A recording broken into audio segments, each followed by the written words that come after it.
অক্ষয় তৃতীয়া সামনেই। এই অক্ষয় তৃতীয়াতে কি করলে আপনার ধন বৃদ্ধি হবে, টাকা পয়সা আসবে?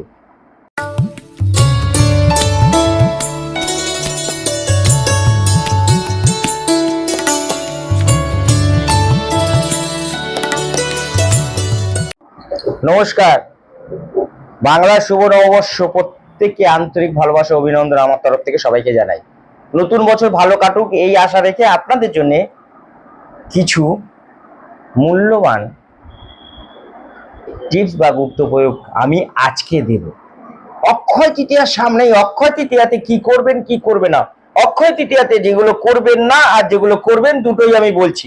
অক্ষয় তৃতীয়ার দিনে কোনো পশু পাখিকে মারবেন না, কোনো যারা গুরুজন ব্যক্তি আছে তাদের অপমান করবেন না, কোনো ভিখারিকে খালি হাতে ফেরাবেন না, এবং কোনো পশু পাখির গায়ে হাত দেবেন না, কাউকে কটু কথা বলবেন না।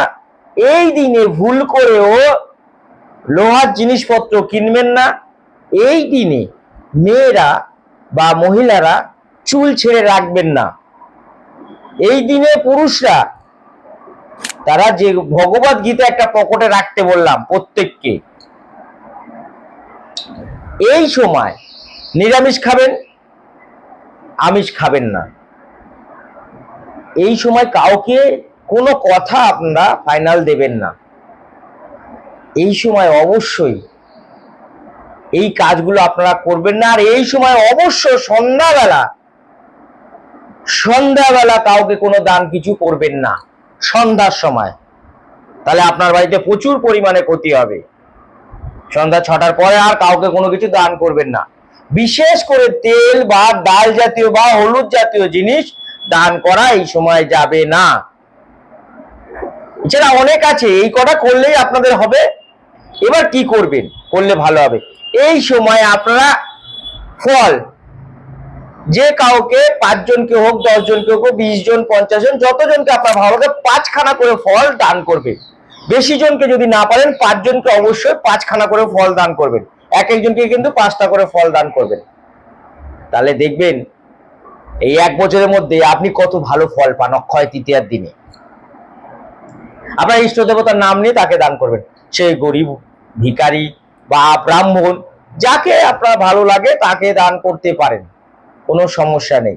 এই অক্ষয় তৃতীয়াতে আপনারা যদি, যেখানে লক্ষ্মী গণেশের পূজা হয় বা যদি না হয়, গণেশ মন্দির থাক বা লক্ষ্মী মন্দির যেখানে থাক না কেন, যদি সেখানেও না থাকে, রাধাকৃষ্ণের মন্দির যদি থাকে, সেখানে আপনারা গোবিন্দভোগ চাল, মুগ ডাল, 5টা ফল, 5 রকমের সবজি, একটা যে কোনো বস্ত্র, গামছা হতে পারে, ধুতি হতে পারে, শাড়ি হতে পারে, যে কোনো একটা বস্ত্র, এবং সাধ্য মতন আপনার যেটা সামর্থ্য হবে, 51 টাকা হোক, 21 টাকা হোক, 101 টাকা, আপনার যদি বেশি ভালো লাগে, সেই মন্দিরে দান করবেন অক্ষয় তৃতীয়ার দিনে।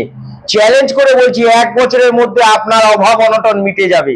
আপনারা মিলিয়ে দেখবেন এবং সমস্ত কাজে আপনার জয় জয়কার হবে, এবং হওয়া কাজ হচ্ছিল না সেই কাজগুলো হবে, বা আপনি কাজ পাচ্ছিলেন না সেই কাজ কিন্তু আপনি পেয়ে যাবেন। অক্ষয় তৃতীয়ার যদি এটা করেন, তাহলে আপনারও অক্ষয় হবে 1 বছরের মধ্যে আপনার ভাগ্য। অক্ষয় তৃতীয়ার দিনে আপনারা আপনাদের বাড়িতে একটা পাত্রের মধ্যে হোক বা ঝাঁপি, লক্ষ্মীর ঝাঁপি বলে, ভর্তি করে ধান নেবেন। তার মধ্যে 1 টুকরো কাঁচা হলুদ আর 9টা কাঁচা টাকার কয়েন ওর মধ্যে দেবেন। একটু বিউলি কলাইয়ের ডাল দেবেন, 5টা এলাচ, 1টা তেজপাতা, 1টা হরতুকি দেবেন, 1 টুকরো কর্পূর দেবেন। ওই ঝাঁপিটাকে বা পাত্রটাকে আপনারা হলুদ শালু কাপড় দিয়ে পেঁচিয়ে আপনার ইষ্ট দেবতার সামনে হোক বা লক্ষ্মী গণেশ যদি থাকে তার সামনে রেখে দেবেন। সারা বছর আপনি দুধে ভাতে থাকবেন, কখনো আপনার অন্নের অভাব হবে না, কখনো হবে না। সারা বছর আপনার অন্ন সবসময় বাড়িতেই থাকবে, কখনো অন্নের অভাব হবে না। চ্যালেঞ্জ করে বলছি, আপনার অক্ষয় তৃতীয়াতে করে দেখুন। আমার পরিবার, আমি নিজে করি, আমার আত্মীয় স্বজনকে করাই, আমার যারা চেনাশোনা আছে তাদেরকেও আমি এই কাজটা করতে বলি, এবং প্রত্যেক বছর যদি অক্ষয় তৃতীয়া এই কাজটা করা হয়, অনেক অনেক অনেক ভালো রেজাল্ট পাওয়া যায়। একদম খুব ভালো রেজাল্ট পাওয়া যায়। এই সময় গরু, কুকুর, বিড়াল, কাক অবশ্যই খাওয়াবেন, অবশ্যই অবশ্যই অবশ্যই খাওয়াবেন। 100% আপনাদের ভালো রেজাল্ট হবে। কাককে এই সময় খাওয়াতে পারলে খুব ভালো রেজাল্ট হয়। অক্ষয় তৃতীয়াতে আপনারা যদি 11 জন গরিব মানুষকে খাওয়াতে পারেন, বা ভিখারিকে খাওয়াতে পারেন, বা অন্ধকানা খোড়াকে খাওয়াতে পারেন, যাদের অভাবে শেষ ছিল না, তাদের অভাব আস্তে আস্তে ঠিক হয়ে যাবে অক্ষয় তৃতীয়াতে যদি এগুলো করেন। অক্ষয় তৃতীয়ার দিনে সন্ধ্যার সময় লক্ষ্মী গণেশের সামনে, বা যদি না থাকে আপনার বাড়ির ইষ্ট দেবতা, বা যে কোনো মন্দিরেতে গিয়ে আপনি একটা পাত্রের মধ্যে কর্পূর এবং 5টা লবঙ্গ নিয়ে যদি জ্বালাতে পারেন, আপনার যে কোনো মনস্কামনা কিন্তু 1 বছরের মধ্যে পূর্ণ হতে পারে। অক্ষয় তৃতীয়াতে এগুলো করতে থাকুন, আপনাদের ভালো ফল হবে এবং ভালো রেজাল্ট পাবেন। আসি আবারও পরের অনুষ্ঠান নিয়ে। ভালো থাকবেন, সুস্থ থাকবেন, নতুন বছর আপনাদের ভালো কাটুক, ভালো চলুক, ভালো থাকবেন, সবাইকে ভালো রাখবেন। নমস্কার, হর হর মহাদেব।